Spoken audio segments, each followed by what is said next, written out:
নজর রাখবো পরবর্তী সংবাদে। ব্যাংককে ভারতীয় নাগরিকদের জন্য ভারতীয় দূতাবাসে চালু করা হয়েছে হেল্পলাইন নম্বর।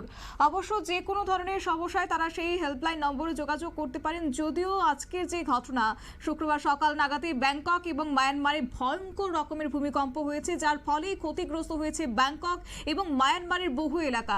এরপরে এই হেল্পলাইন নম্বর চালু করা হয়েছে। যাব বিস্তারিত, আমাদের সঙ্গে যুক্ত হয়ে গেছে প্রতিনিধি রাজীব দত্ত। রাজীব, এই মুহূর্তের কি আপডেট পাচ্ছ সেখানকার?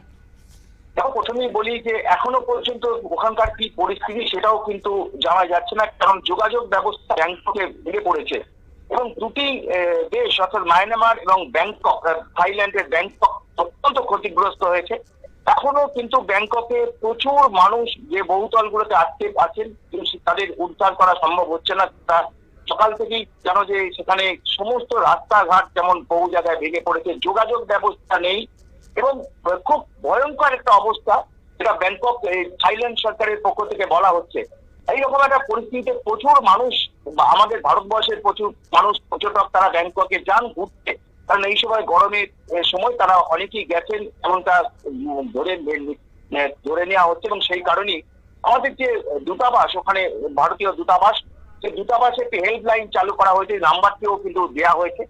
ভারতের বিদেশ মন্ত্রকের তরফ থেকে সমস্ত রকম যোগাযোগ রাখা হচ্ছে থাইল্যান্ড সরকারের সঙ্গে, এবং সেই সঙ্গে দূতাবাসের তরফ থেকে কিন্তু তারা খোঁজ খবর নিচ্ছেন কোথাও কোনো ভারতীয় কি অবস্থায় আছেন, কারণ তাদের কাছে একটি তালিকা থাকে, সেই ধরে ধরে তারা খোঁজ নেওয়ার চেষ্টা করছেন। কিন্তু সব খবর তো পাওয়া যাচ্ছে না, কারণ যোগাযোগ ব্যবস্থা, টেলিকমিউনিকেশন ব্যবস্থাটাই কিন্তু বহু জায়গায় ভেঙে পড়েছে, এতটা জোরালো ভূমিকম্প হয়েছে এবং সেই কারণেই পাওয়া যাচ্ছে না। তবুও এই নাম্বারটা দেওয়া হয়েছে, কারণ যদি কারোর পরিবার, অর্থাৎ ভারতীয় কোনো নাগরিক ওখানে আটকে থাকেন, বা এখান থেকে তাদের পরিবার বা তাদের আত্মীয়রাও ফোন করে খবর নিতে পারেন। সেই কারণেই এই নাম্বারটি চালু করা হয়েছে এবং সকলকেই বলা হয়েছে যে, এবং যারা ওখানকার ভারতীয় নাগরিক তাদেরও বলা হয়েছে যারা আছেন তারাও যেন এই নাম্বারের সঙ্গে যোগাযোগ করেন, যদি এবং সেক্ষেত্রে তাদের বাড়ির লোক যোগাযোগ করলে তাদের ভারতীয় হাই কমিশন দূতাবাস কিন্তু জানানো হবে। তো এখন যেটা যে পরিস্থিতি অত্যন্ত খারাপ, যে খবর আমরা পেয়েছি মায়ানমারের একটা জায়গায়, মানে এখানে বহু জায়গায় কিন্তু বেশ কয়েকটি জেলাতে মায়ানমারে সেখানে প্রচুর বাড়িঘর ভেঙে পড়েছে এবং মায়ানমারের জুন্টা সরকার সেখানে এমার্জেন্সি জরুরি অবস্থা জারি করেছে বলে খবর শোনা যাচ্ছে, কিন্তু এখনো তো সরকারিভাবে বলা হচ্ছে না। বিভিন্ন সংবাদ মাধ্যম দাবি করছে মায়ানমারে কিন্তু পরিস্থিতি অত্যন্ত খারাপ, যার জন্য জরুরি অবস্থা জারি করা হয়েছে, কারণ সেখানে বহু জায়গা ক্ষতিগ্রস্ত হয়েছে। আমি আবার বলি, সরকারিভাবে মায়ানমার জুন্টা সরকার এখনো কিন্তু সেভাবে কিছু বলেনি, এবং থাইল্যান্ড সরকার বলছে, তারা বলছে যে কতটা ক্ষতিগ্রস্ত তার এরিয়া সেটা মানে বলা সম্ভব হচ্ছে না, কারণ এখনো তারা অ্যাসেসমেন্ট করার মতো অবস্থায় নেই, কারণ তাদের প্রথম কাজ হচ্ছে উদ্ধার করা, মানুষকে বাঁচানো, কিন্তু এখনো সেভাবে আটকে আছে, বহুতলে মানুষ ভেঙে পড়ে সেখানে আটকে আছে। আজকে যে সকালে ভূমিকম্পটা হয়েছে, প্রথম যেটা সব থেকে বড় এফেক্ট হয়েছে এই দুটি দেশ, তার সঙ্গে আমাদের যদি বলো নর্থ ইস্ট, উত্তর দক্ষিণ পূর্বাঞ্চলে কিন্তু মণিপুরে 4 রিক্টার স্কেলে ভূমিকম্প হয়েছে।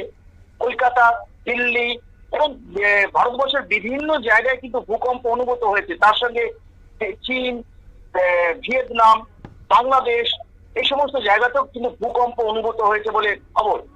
এই বড় ধরনের ভূকম্প একটা হয়েছে এবং তার মধ্যে এই দুটি দেশ কিন্তু মারাত্মকভাবে ক্ষতিগ্রস্ত হয়েছে, এবং তার মধ্যে অবশ্যই ব্যাংকক, যেটা পর্যটক দিক থেকে একটা নগরী শহর, এবং সেখানে বহু দেশের পর্যটক সেখানে যায়, সেখানকার কিন্তু চিত্রটা এখনো পাওয়া যাচ্ছে না, কারণ ব্যাংককে থাইল্যান্ড সরকার এখনো উদ্ধার কার্য শুরু করতে পারছে না, এমন ভয়ঙ্কর অবস্থা হয়েছে। এই অবস্থা দাঁড়িয়ে ভারতীয় দূতাবাস তারা সমস্ত রকম সাহায্যে, ভারতীয় নাগরিকদের সাহায্যের জন্য এই হেল্পলাইন করেছে, এবং তারা খোঁজ খবর নিচ্ছে কোথাও কোনো ভারতীয় আটকে আছেন কিনা, হোটেল কোথাও আছেন কিনা, কারণ তাদের যে তালিকা ধরে ধরে তারা যোগাযোগ করার চেষ্টা করছেন।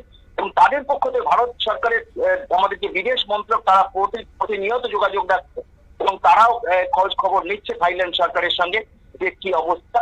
কিন্তু সবকিছুই প্রাকৃতিক বিপর্যয়, এত বড় বিপর্যয় সামাল দেওয়াটাই কিন্তু একটা বড় সমস্যা, এবং সেই কারণেই কিন্তু চেষ্টা করা হচ্ছে এবং আবেদন করা হয়েছে, যদি কেউ কোনো সাহায্যের জন্য মানে চান, তাহলে ভারতীয় দূতাবাসের এই যে নাম্বারটি আমাদের টেলিভিশন পর্দায় যাচ্ছে, সেই নাম্বারে যেন তারা ফোন করে তারা খবরাখবর যেমন নিতে পারবেন, খবরাখবর দিতে পারবেন।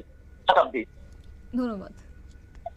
আপনারা শুনলেন, অর্থাৎ যে বিষয়ে জানা গেছে ভারতীয় দূতাবাসের পক্ষ থেকে হেল্পলাইন নম্বর চালু করা হয়েছে 6661881921 এই হেল্পলাইন নম্বরটি চালু করা হয়েছে এবং ভারতীয় যারা নাগরিকরা সেখানে আটকে গেছেন তাদের খোঁজ খবর অবশ্য ভারতের বিদেশ দপ্তরের পক্ষ থেকে প্রতিনিয়ত নেওয়া হচ্ছে এবং সেই সঙ্গে জরুরি কোনো যোগাযোগের ক্ষেত্রে এই হেল্পলাইন নম্বর চালু করা হয়েছে ভারতীয় দূতাবাসের পক্ষে। নিয়ে নিচ্ছি ছোট্ট একটি বিজ্ঞাপন বিরতির সঙ্গে থাকুন।